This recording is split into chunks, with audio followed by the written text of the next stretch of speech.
नमस्कार, weekly topics में आप सभी का स्वागत है। मैं हूं सुमित और वीकली टॉपिक्स जहां पर हम बातचीत करते हैं इस पूरे हफ्ते के एक रैप के बारे में, किस तरह से मार्केट्स रहा और साथ ही साथ आगे आने वाले हफ्ते में आप क्या कर सकते हैं, किन शेयरों पर आप दांव लगा सकते हैं, इन सब पर हम बातचीत करते हैं हमारे जानकारों से। इस हफ्ते भी हम बातचीत करेंगे। हमारे साथ सनी सर मौजूद हैं बातचीत करने के लिए और नरेंद्र सर भी मौजूद हैं जिनसे हम चर्चा करेंगे शो में अलग अलग स्टॉक्स को लेकर भी और मार्केट्स को लेकर भी, उनका व्यू क्या है और किस तरह से वो अभी बाजार को देख रहे हैं। लेकिन दोनों से बातचीत करने से पहले एक बारी इस पूरे हफ्ते के मार्केट के मोमेंटम के ऊपर नजर डाल लेते हैं, किस तरह से इस हफ्ते बाजार ने कामकाज किया। दरअसल ये हफ्ते में मार्केट मिड कैप के लिए तो बढ़िया रहा, लगातार नए हाईज बनते हुए दिखाई पड़े mid cap small cap index में, लेकिन फ्रंट लाइन इंडेक्स एक दायरे के अंदर ही कामकाज करता हुआ दिखाई पड़ा। महज 1/4% की बढ़त के साथ निफ्टी और सेंसेक्स क्लोज होते हुए दिखाई पड़े। निफ्टी बैंक जो कि ½ % के आसपास की बढ़त के साथ बंद हुआ और स्मॉल कैप इंडेक्स में भी या मिड कैप इंडेक्स में भी करीब 1%, ½ के आसपास की बढ़त देखने को मिली। इस पूरे हफ्ते में रियल्टी इंडेक्स नए रिकॉर्ड स्तरों पर पहुंचा। मेटल इंडेक्स में करीब 1% की तेजी रही। फार्मा, एनर्जी, ये कुछ ऐसे नाम थे जहां पे खरीदारी का दौर बनता हुआ दिखाई पड़ा। ऑटो में भी कुछ हद तक 1% के आसपास की बाइंग आते हुए दिखाई पड़ी। प्रेशर रहा आईटी में, आईटी दबाव में रहा। पीएसयू बैंक्स प्रेशर में रहे, करीब 2% की बिकवाली पीएसयू बैंकिंग इंडेक्स के अंदर आते हुए दिखाई पड़ी। तो स्पेसिफिक स्टोरीज थी जैसे हीरो मोटोकॉर्प, बजाज ऑटो जैसे नाम जो कि शानदार चले। इसके अलावा बीपीसीएल, भारती, डीवी स्लैब जैसे नाम जो कि बढ़िया तेजी के साथ कामकाज करते हुए दिखाई पड़े। इस पूरे हफ्ते के लैगार्ड्स में आपको दिखेगा सिप्ला, न्यूज़ फ्लोज के बीच में बिकवाली, ओएनजीसी, कोल इंडिया, थोड़ा बहुत प्रेशर यहाँ पर आता दिखाई पड़ा। स्पेशली कोल इंडिया में वो एडजस्टमेंट की वजह से आपको प्रेशर दिख रहा है, लेकिन बजाज फाइनेंस 7000 के जोन्स में पहुँच गया। तो ये कुछ ऐसे नाम जो कि थोड़ा सा अंडर परफॉर्म करते हुए दिखाई पड़े। अब आगे की रणनीति क्या हो, इस पर बातचीत कर लेते हैं। हमारे साथ दोनों जानकार मौजूद भी हैं। नरेंद्र सर नमस्कार, सनी सर नमस्कार, स्वागत है कार्यक्रम में। पहले तो मार्केट्स को लेकर एक टेक चाहूँगा आप दोनों का, खासतौर से शुरुआत में नरेंद्र सर से करता हूँ। नरेंद्र सर, इंडेक्स वाइज एक रेंज के अंदर कामकाज हो रहा है, लेकिन अब आगे के ट्रिगर्स में इलेक्शन के आउटकम होंगे, वीकली एक्सपायरी, मंथली एक्सपायरी होगी, ऑटो सेल्स के नंबर्स का आगाज़ हो जाएगा 1 तारीख से। सो इस तरह के बहुत सारे ट्रिगर अभी अवेटेड हैं, अर्निंग्स खत्म हो गई है। सो आप कैसे रीड कर रहे हो मार्केट्स को, क्या करना चाहिए अभी बाजार में, कैसी स्थिति रहेगी? जी नमस्कार जी। ओवरऑल मार्केट्स का अगर आप ब्रेड देखें तो काफी हेल्दी है और कंफर्टेबल है मार्केट्स, और फिलहाल अभी कोई वोलेटाइल इवेंट्स देखने को नहीं मिल रहे हैं। और अभी जो वीक खत्म हुआ उसकी अगर हम बात करें तो क्रूड ऑयल ने जिस हिसाब से गिरावट दिखाई है और ग्लोबल जो जियोपॉलिटिकल सिचुएशन थोड़ी काम डाउन होती हुई दिखी है, तो इसका डेफिनेटली असर देखने को मिलेगा आने वाले हफ्तों में। और जहां तक इंडेक्स की बात है तो डेफिनेटली जो अपने मेजर इंडिसेस है उसमें बैंकिंग एंड फाइनेंशियल्स का काफी मेजर वेटेज है, जिसके कारण वो थोड़ा सा कम चलता हुआ दिखाई देता है, बिकॉज ये सेक्टर काफी टाइम से इसमें जो बिगीज हैं वो परफॉर्म नहीं कर पा रहे हैं। लेकिन वहीं पे अगर आप मिड कैप और स्मॉल कैप में देखेंगे तो वहां पे काफी बेहतरीन परफॉर्मेंस इस वीक भी हुआ है, और जो recovery after the earnings season जो आई है वो आगे आने वाले दिनों में भी कंटिन्यू रहने की बिल्कुल गुंजाइश है। और इलेक्शन का रिजल्ट मेरे ख्याल से मार्केट ने मोटा मोटी फैक्टरिंग कर लिया है, और वीकेंड जो एग्जिट पोल्स आएंगे उसमें काफी सिचुएशन क्लियर हो जाएगी। बट ओवरऑल मार्केट ने फैक्टरिंग इलेक्शन का तो कर लिया, तो उसके रिगार्डिंग कोई हमको ज्यादा वॉलेटिलिटी देखने को नहीं मिल रही है। और आने वाले हफ्ते में मार्केट इसी हिसाब से वाइब्रेट और अच्छी ब्रेड दिखाएगा। तो आने वाले हफ्तों में भी मार्केट्स ने कुछ हद तक चीज़ें डिस्काउंट कर रखी हैं, लेकिन इंडिविजुअल स्टॉक स्पेसिफिक स्टोरीज वहाँ पे ज़्यादा रहेंगी। Sunny sir, mid cap small cap star बने हुए हैं इस समय, क्योंकि बाज़ार में एक थीम आती है, उस थीम के हिसाब से चलना शुरू हो जाता है। कभी वो थीम एनबीएफसी होती है, कभी इंश्योरेंस कंपनियाँ होती हैं, सरकारी इंश्योरेंस कंपनियाँ कभी बन जाती हैं, ऐसे कभी डिफेंस, कभी रेलवे, तो ऐसे थीम चल रही है और उन थीम्स के हिसाब से कामकाज हो रहा है। आप कैसे रीड कर रहे हो मार्केट्स को? Good evening. डेफिनेटली मार्केट में जो अंडर करंट है काफी स्ट्रांग है, स्पेशली मिड कैप और स्मॉल कैप में।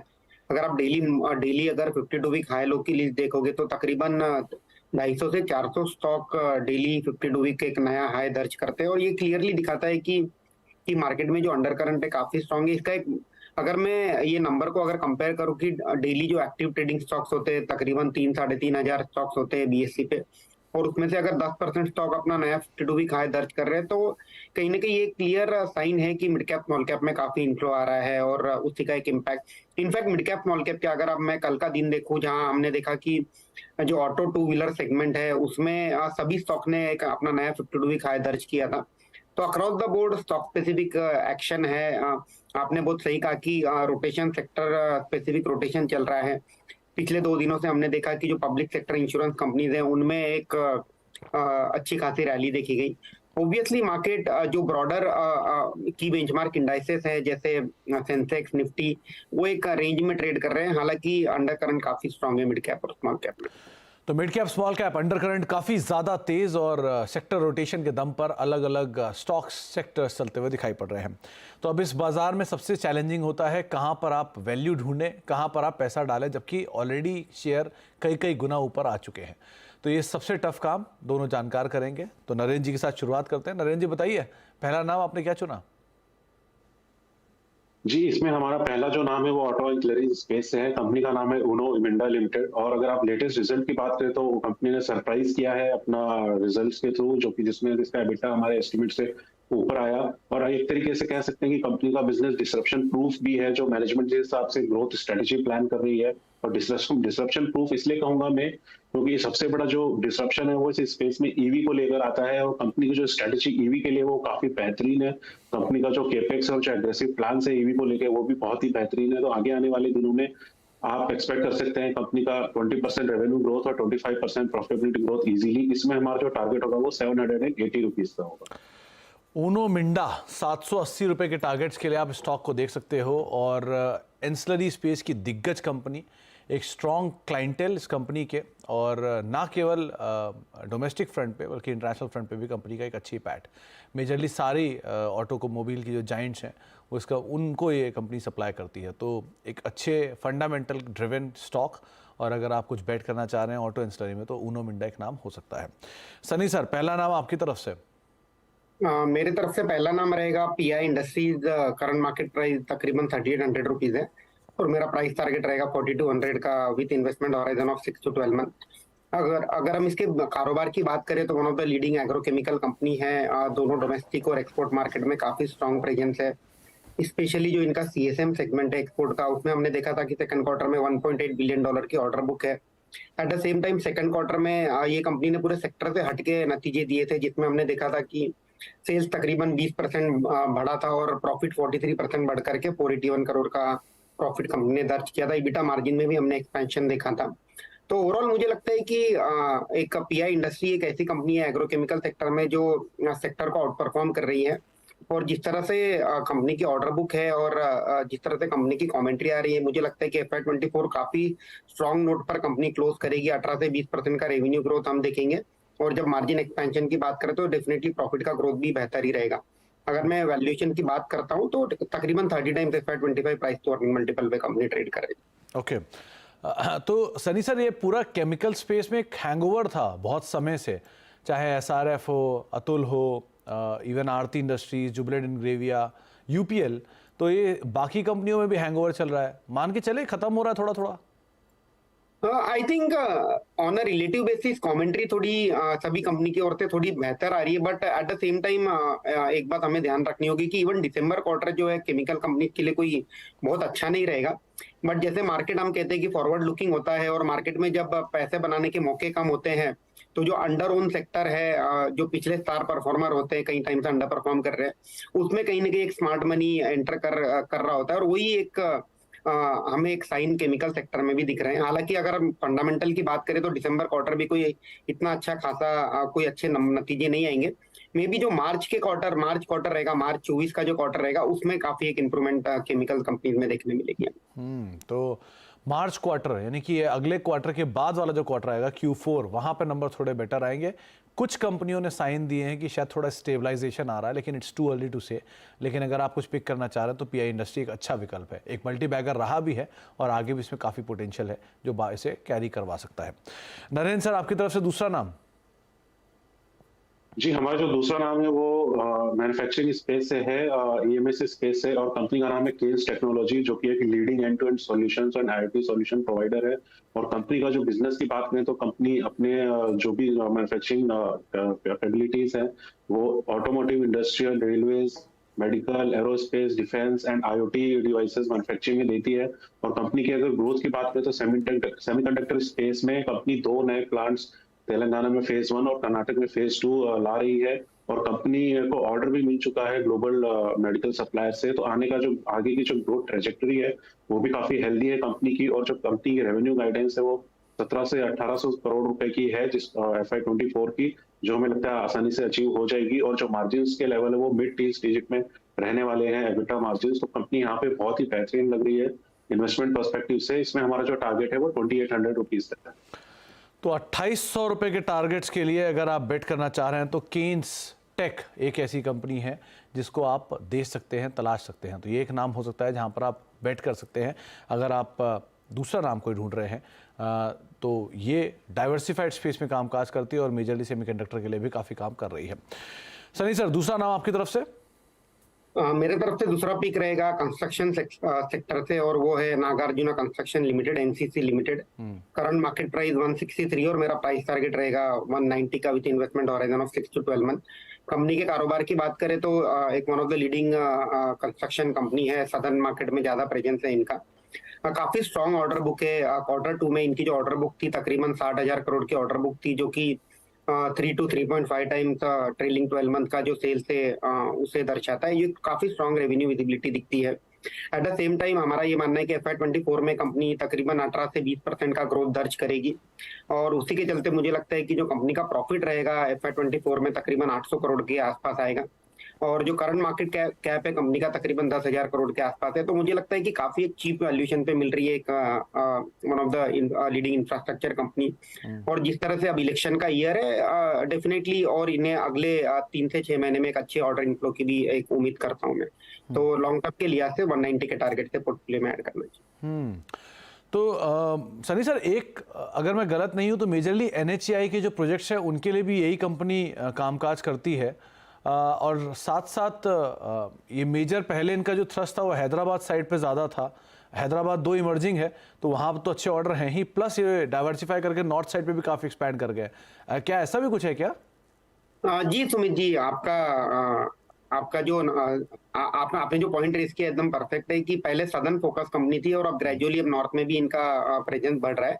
और इसी के चलते मुझे लगता है कि कहीं ना कहीं एक वैल्यूएशन जो रीरेटिंग हम कहते हैं कि एक रिस्क होता है कि आप एक पर्टिकुलर एरिया में ही काम करते हो, तो एक पॉलिटिकल रिस्क होता है, एक जियोग्राफी रिस्क होता है, वो कहीं ना कहीं डाइवर्सिफाई होता है। तो C2 से एक बेटर मल्टीपल के भी असाइन करना स्टार्ट करते हैं। तो NCC ये एक बहुत लंबे समय से एक रेंज के अंदर कामकाज कर रहा है। तो अगर आप इंफ्रास्ट्रक्चर से कुछ बेट करना चाह रहे हैं, और ये बात सही है कि जैसे जैसे इलेक्शन करीब आते हैं इंफ्रास्ट्रक्चर रिलेटेड स्टॉक्स के अंदर एक अच्छा मूव आता है, तो आप बेट करना चाह रहे हो तो एक NCC नाम हो सकता है। तो दो नाम दोनों जानकारों की तरफ से बताए जा चुके हैं, लेकिन दो नाम मैं और पूछना चाहूँगा जो इस हफ्ते के सबसे फोकस स्टॉक थे। तो नरेंद्र सर, पहला नाम है बजाज फिनेंस। 7,000 रुपये के जोन में स्टॉक पहुँच गया है और 200 DMA तो है ही इसका, लेकिन एक बहुत समय से ये अंडर परफॉर्म भी कर रहा है और उसके बाद भी ये अभी भी चलने को तैयार नहीं है। जो निवेशक इसे लंबी अवधि के मल्टी बैगर के तौर पर देख रहे हैं उनके लिए, जो निवेशक इसमें निवेश करने के लिए देख रहे हैं उनके लिए क्या राय रखते हैं आप? जी, लॉन्ग टर्म ग्रोथ स्टोरी तो ये जो पूरा सेगमेंट है consumer related and consumer related finance का, वो तो डेफिनेटली काफी अच्छा रहने ही वाला है लॉन्ग टर्म के पर्सपेक्टिव से। अभी जो हमने कुछ हेडविंड्स देखी थोड़ा सा रेगुलेटरी पर्सपेक्टिव से, जहाँ पे एग्रेसिव लैंडिंग नहीं करने का सुझाव गया है, तो ये थोड़े बहुत जो शॉर्ट टर्म में है, प्लस वैल्यूएशंस का जो एक मार्केट को था, ग्रोथ और वैल्यूएशन का जो ट्रेड ऑफ है वो भी थोड़ा सा नेगेटिव कंपनी के लिए रहा, हमने देखा है। लेकिन जहां तक लॉन्ग टर्म की बात है तो definitely long term growth definitely company देती रहेगी, तो इसमें बने रह सकते हैं। तो बने रह सकते हैं, लेकिन लंबी अवधि में, मीडियम टू शॉर्ट टर्म शायद बहुत परफॉर्म ना करे, लेकिन लंबी अवधि में आप इसे देख सकते हैं। दूसरा नाम जो चुना है मैंने वो है IT मेजर TCS का, क्योंकि ये भी एक लार्ज अंडर परफॉर्मर है और बायबैक ख़त्म हुआ, मतलब बायबैक का जो एलिजिबिलिटी था वो ख़त्म हुआ और उसके बाद अब ये स्टॉक रेंज के अंदर ही कामकाज करते हुए 3400-3500 के जोन्स में ही ट्रेड कर रहा है। तो सनी सर, इसे आप कैसे देख रहे हो? देश की सबसे दिग्गज IT कंपनी, देश की दूसरी सबसे बड़ी कंपनी, लेकिन कोई खास मोमेंटम नहीं है, वहीं का वहीं खड़ा है, 100-150 रुपये की रेंज में चलता है। क्या करा जाए इसमें? या डेफिनेटली सुमित जी, हमने जिस तरह से जो सेकंड क्वार्टर की कमेंट्री आई थी, IT कंपनी ने एक बात तो काफी क्लियर कर दी थी कि जो अगले 2 क्वार्टर है, दिसंबर 23 का क्वार्टर और मार्च 24 का क्वार्टर, उसमें कोई अच्छी खासी डिमांड आउटलुक है नहीं। डिस्क्रिशनरी स्पेंड में कहीं ना कहीं कटौती देखने मिली है इनके US और यूरोपियन क्लाइंट से। उसके चलते नियर टर्म आउटलुक कहीं ना कहीं क्लाउडेड था। सिंगल डिजिट ग्रोथ FY24 में देखने मिलेगा। हालांकि FY25 में on a low base of FY24 थोड़ी सी ग्रोथ बेहतर होगी, क्योंकि लॉन्ग टर्म जो डील विंस हैं वो कहीं ना कहीं सभी कंपनीज को मिली है। बट एक स्ट्रीट को एक ये भी एक संशय है कि जो लॉन्ग टर्म डील विन है they have come at a lower margin, तो उसके चलते मुझे लगता है कि स्ट्रीट को कहीं ना कहीं एक डाउट है कि अगले 3 से 4 क्वार्टर शायद अर्निंग में कोई बहुत ज्यादा ग्रोथ देखने नहीं मिलेगी। तो मुझे लगता है कि ये अगले 3 से 6 महीने अगेन रेंज बाउंड ही ट्रेड करेगा, कहीं ना नीचे जाएगा ना ऊपर जाएगा। हालांकि अगर कोई लॉन्ग टर्म इन्वेस्टर है तो ग्रेजुअली SIP रूट के थ्रू एक क्वालिटी डिविडेंड पेइंग कंपनी है, ग्रेजुअली एक्यूमुलेट कर सकता है। चले तो एक रेंज बाउंड ट्रेड ही रहेगा अगले 6 महीने, लेकिन हाँ क्योंकि कंपनी बायबैक कर रही है तो प्राइस को तो एटलीस्ट कमांड कर पा रही है, होल्ड कर पा रही है इस बायबैक से कि फॉल से तो अरेस्ट कर पा रही है, लेकिन बाकी परफॉर्मेंस की तरफ से बहुत नहीं आया है। तो ये दो नाम जो इस हफ्ते काफ़ी चर्चा में भी थे, इसलिए भी इनको शामिल किया। एक ब्रेक का वक्त हो गया है। अब तक 4 शेयरों पर हम बातचीत कर चुके हैं हमारे जानकारों के जरिए, और कुछ और शेयर, ये कुछ नाम PI इंडस्ट्री जो कि सनी सर ने आपको बताया 4200 रुपये के टारगेट्स के लिए आप इसके ऊपर बेट कर सकते हैं। इसके अलावा NCC सनी सर की दूसरी पिक 190 रुपये के टारगेट्स के लिए, नरेंद्र सर ने बोला है ऊनो मिंडा बेट करने के लिए करीब 780 के टारगेट्स के लिए, और केन्सटेक 2800 के टारगेट्स के लिए आप इसके ऊपर भी दाम लगा सकते हैं। एक ब्रेक का वक्त है, ब्रेक के बाद लौटते हैं। 2 और स्टॉक्स हैं, उन पर बातचीत करते हैं छोटे से ब्रेक के उस पार।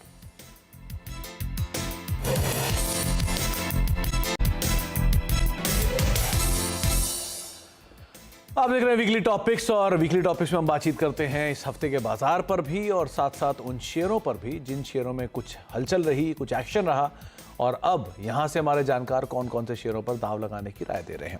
तो इस हफ्ते बाजार भले ही 0.5% के आसपास की बढ़त के साथ या फिर मोर लेस फ्लैटिश टोन पे जाके बंद हुआ हो, लेकिन मिड कैप स्मॉल कैप में थोड़ा एक्शन है और स्टॉक सेक्टर स्पेसिफिक या स्टॉक स्पेसिफिक काफ़ी ज़्यादा कामकाज होता हुआ दिखाई पड़ रहा है। नरेंद्र सर हमारे साथ मौजूद हैं, सनी जी मौजूद हैं, जिनसे हम बातचीत कर रहे हैं मार्केट्स को लेकर भी और उनके इंडिविजुअल पिक्स पर भी। नरेंद्र सर, आपकी तरफ से तीसरा नाम कौन सा होगा? जी, हमारा तीसरा नाम भी इंडस्ट्रियल सेगमेंट से ही है। कंपनी मैन्युफैक्चरिंग सेगमेंट में है और कंपनी ऐसे 2-3 सेक्टर से जुड़ी है जो कि आगे आने वाले टाइम पे काफी इंपॉर्टेंस रखने वाले हैं। और कंपनी का नाम है अपोलो पाइप्स, और कंपनी का जो बिजनेस है वो आप चाहे रियल एस्टेट की बात कर लें या फिर गवर्नमेंट फोकस्ड स्कीम्स की बात कर लें, इन सभी में कंपनी का प्रेजेंस है। चाहे वो एग्रीकल्चर हो, वाटर मैनेजमेंट सिस्टम हो, रियल एस्टेट है, ऑयल एंड गैस सेगमेंट है। तो जो कंपनी का बिजनेस है वो काफी हाई ग्रोथ सेक्टर्स में है। और अगर आप कंपनी के ग्रोथ की बात करें तो जो कंपनी का कैपेक्स लेड ग्रोथ है, तो कंपनी काफी एग्रेसिव है अपने कैपेसिटी एक्सपेंशंस में और न्यू प्रोडक्ट लाइंस ऐड करने में। और हमें यहाँ पे दिख रहा है साफ कि नेक्स्ट 2-3 ईयर्स में कंपनी अपनी कैपेसिटी ऑलमोस्ट डबल करने वाली है। और जो कंपनी का जो यूटिलाइजेशन का टारगेट है वो एटलीस्ट 75% यूटिलाइजेशन आने वाले टाइम में है, ये सारी न्यू कैपेसिटीज को लेकर। और इंडस्ट्री की बात करें तो 10 to 12% का नॉमिनल ग्रोथ इंडस्ट्री में वैसे ही है, और कंपनी ने इसे definitely higher than industry grow करके दिखाया। तो लॉन्ग टर्म के लिए इसमें डेफिनेटली बने रह सकते हैं। इसमें हमारा टारगेट है 850 रुपीज का। 850 के टारगेट्स के लिए अपोलो पाइप को यार आप दांव लगा सकते हैं। नरेंद्र सर, आप इसके वैल्यूएशन को लेकर कंफर्टेबल हो? जी हाँ, जिस हिसाब से आप ग्रोथ का देखेंगे तो ऑलमोस्ट 25 to 30% का ग्रोथ कंपनी कर रही है। तो अगर नेक्स्ट 2 इयर्स भी ये ग्रोथ मेंटेन रहता तो वैल्यूएशन यहाँ पे वापस आपको कंफर्टेबल दिखेंगे फॉरवर्ड बेसिस पे। तो अपोलो पाइप 850 रुपए के टारगेट्स के लिए आप इसके ऊपर बेट कर सकते हो। सनी सर, आपकी तरफ से तीसरा नाम? मेरे तरफ से नेक्स्ट पिक रहेगा कजारिया सिरेमिक, जो कि one of the leading tile manufacturer है इंडिया की, और करंट मार्केट प्राइस 1315 के आसपास है, और मेरा प्राइस टारगेट रहेगा 1500 का with medium to long term investment horizon. अगर हम कंपनी के कारोबार की बात करें तो ये इंडिया की लीडिंग टाइल मैन्युफैक्चरर है और वर्ल्ड की 8th लार्जेस्ट टाइल मैन्युफैक्चरर है। Q2 में हमने देखा था कि कंपनी के नतीजे ठीक ठाक ही आए थे। हालांकि जो वॉल्यूम का गाइडेंस है कंपनी ने कम किया था, क्योंकि फर्स्ट हाफ कहीं ना कहीं वीक था। बट जो सेकंड हाफ FY24 है उसमें आउटलुक बेहतर रहने की उम्मीद है। हमें लगता है कि FY23 में कंपनी ने जो 346 करोड़ का प्रॉफिट दर्ज किया था वो बढ़ करके हो जाएगा 481 करोड़ इन FY24 और 587 करोड़ इन FY25। तो पिछले 1-2 साल से ये कंपनी में प्रॉफिट के जो नंबर है वो कहीं ना कहीं स्टेबल 380-400 के करोड़ के रेंज में स्टेबलाइज हुए थे। और अब मुझे लगता है कि अगले 2 साल में अब इसमें अच्छी खासी प्रॉफिट ग्रोथ भी देखी जाएगी। और इसका एक मुख्य कारण ये भी रहा है कि जिस तरह से क्रूड ऑयल प्राइसेस में करेक्शन हुआ है, गैस प्राइसेस में भी हमने सॉफ्टनिंग होते हुए देखा है। और इसी के चलते मैनेजमेंट भी कॉन्फिडेंट है कि जो EBITDA मार्जिन है वो तकरीबन 16-17% की रेंज में बनी रहेगी सेकंड हाफ में और FY25 में। तो Kajaria ceramic medium to long term portfolio में ऐड करना चाहिए। तो एक इनपुट कॉस्ट को लेकर कंसर्न जरूर रहता था कजारिया की, खास तौर से वो गैस के प्राइसेस इनके लिए एक कंसर्न बने थे रिसेंटली मोरबी वगैरह में जो चेंजेस हुए थे। सो आप मान के चल रहे हो कि वो थोड़ा स्टेबलाइज हो गया है? दूसरा, क्योंकि ये शायद अपने प्रोडक्ट प्रोफाइलिंग में भी काफ़ी चेंज कर रहे हैं जिससे इनके मार्जिन, हाई मार्जिन प्रोडक्ट्स को ऐड कर रहे हैं, इसको आप कैसे रीड कर रहे हो? या डेफिनेटली ये भी एक हमारा मुख्य कारण था कि स्टॉक को पिक करने का, कि जिस तरह से गैस के प्राइसेस है वो स्टेबलाइज हुए हैं। और अगर हम टाइल्स कंपनी की बात करें तो इसमें जितना भी गैस का प्राइसिंग होता है फॉर्मूला ड्रिवन होता है। जो क्रूड ऑयल और गैस के दाम कम हुए, इसका बेनिफिट 3 से 4 महीने के बाद कंपनी में देखने मिलेगा। तो मुझे लगता है कि जो कंसर्न था गैस प्राइस को, वो कहीं ना कहीं एक इश्यू रिजॉल्व हुआ है। और आपने बहुत सही कहा कि जो इनका कंपनी का जो प्रोडक्ट प्रोफाइलिंग है प्रीमियम सेगमेंट में जा रहा है। रिसेंटली कंपनी ने 3 मिलियन स्क्वायर मीटर ऑफ जो जीवीटी कैपेसिटी है यूपी सिकंदराबाद में, ये कमीशन भी किए सेकंड क्वार्टर में। एट द सेम टाइम इनका जो मॉडर्नाइजेशन हुआ था सिरेमिक टाइल का 1.92 मिलियन स्क्वायर मीटर का गेलपुर राजस्थान में, वो भी कमीशन हुआ था सेकंड क्वार्टर में। तो इसका पूरा बेनिफिट हमें अगले 6 से 12 महीने में कंपनी में देखने मिलेगा। कजारिया सिरेमिक्स ये दूसरा नाम है जो कि आपको मतलब बताया गया, तीसरा नाम है सनी सर की तरफ से जिसके ऊपर आप बेट करके चल सकते हैं। और अपोलो पाइप के ऊपर दाव लगाने की राय नरेंद्र सर की तरफ से आते हुए दिखाई पड़ी है। नरेंद्र सर, इस हफ्ते एक और बहुचर्चित स्टॉक रहा था, वो था सिप्ला। तेज बिकवाली आई थी इसमें एक पीतमपुर यूनिट के खबर के बीच में। अदरवाइज आप इसे कैसे मान रहे हो? क्योंकि बहुत सवाल आते हैं इसको लेके, इसलिए मैंने पूछ लिया आपसे। जी, फिलहाल सिप्ला हमारी कवरेज में नहीं है, लेकिन अगर आप ओवरऑल कंपनी बात करें तो बिजनेस में ओवरऑल फार्मा सेक्टर ही परफॉर्म नहीं कर पाया है। और कोविड के बाद से तो स्पेशली जो परफॉर्मेंस है फार्मा सेक्टर का काफी सबड्यूड रहा है, both from volume front as well as pricing front. अगर यूएस मार्केट या डेवलप्ड मार्केट्स की बात करें तो इस टाइप का अंडर परफॉर्मेंस रह सकता है कंटिन्यू थोड़ी देर के लिए। तो थोड़ा दिन के लिए अंडर परफॉर्मेंस तो रह सकता है, लेकिन हाँ, ये क्योंकि न्यूज़ फ्लो ड्रिवन स्टॉक है इसलिए भी इस पर टिप्पणी करना थोड़ा मुश्किल भी होगा। क्योंकि एक दिन खबर आती है, खबर के बाद 10% के आसपास का डिप, और उसके बाद अगले दिन वापस स्टॉक के अंदर एक क्लैरिफिकेशन के बाद 2 से 3% के आसपास का आप मूव, तो इसलिए भी थोड़ा इस पर टिप्पणी करना मुश्किल रहता है। जाने से पहले सनी सर, अब क्योंकि मैंने बात IT बैंक में HDFC बैंक की उठाई ली थी, तो ICICI बैंक को भी मैं नहीं छोड़ सकता, वो भी थोड़ा सा लार्ज अंडर परफॉर्मर रहा है। सो इसको कैसे रीड कर रहे हो आप? मुझे लगता है कि जिस तरह से आरबीआई कहीं ना कहीं कॉशियस हुआ है लेंडिंग को लेके, specially on unsecured portfolio side, इसका एक नॉमिनल इम्पैक्ट ऑब्वियसली सभी बैंक में देखने मिलेगा। क्योंकि जो अनसिक्योर्ड पोर्टफोलियो होता है वो मुझे नहीं लगता कि कोई बैंक का 10% से ज्यादा का अनसिक्योर्ड पोर्टफोलियो होता है, specially on low ticket size जो 50,000 रुपए के नीचे की टिकट साइज है। तो एक टेम्पररी मे बी अगेन एक रेंज बाउंड ट्रेड फिर से इसमें देखने मिलेगा। बट जब हम इसका एनालिसिस कर रहे थे तो और जिस तरह सभी बैंकों ने क्लैरिफिकेशन भी दिया है कि इनके जो कार रेशियो है उस पर भी कोई ज्यादा इम्पैक्ट नहीं होगा, 30-40 बिप मैक्स होगा। और अनसिक्योर्ड लेंडिंग बुक भी ओवरऑल लोन बुक की कोई ज्यादा कंट्रीब्यूशन में वो नहीं कंट्रीब्यूट नहीं करती है। तो मुझे लगता है कि अल्टीमेटली ICICI बैंक को अगले 12 से 18 महीने में 1100 रुपए का 1100 रुपीज का प्राइस टारगेट अचीव करेगा। हालांकि इन शॉर्ट टर्म में भी सिंस मार्केट जो टॉप इंडाइसेस है निफ्टी और बैंक निफ्टी, वो कहीं ना कहीं एक रेंज में ट्रेड कर रहे हैं, उसी के चलते ये भी एक रेंज में चल रहा है। जब भी एक आउट परफॉर्मेंस हम बैंक निफ्टी और बैंकिंग स्टॉक की ओर से आते हुए देखेंगे, at that point of time ICICI bank should be one of the front runner to start moving.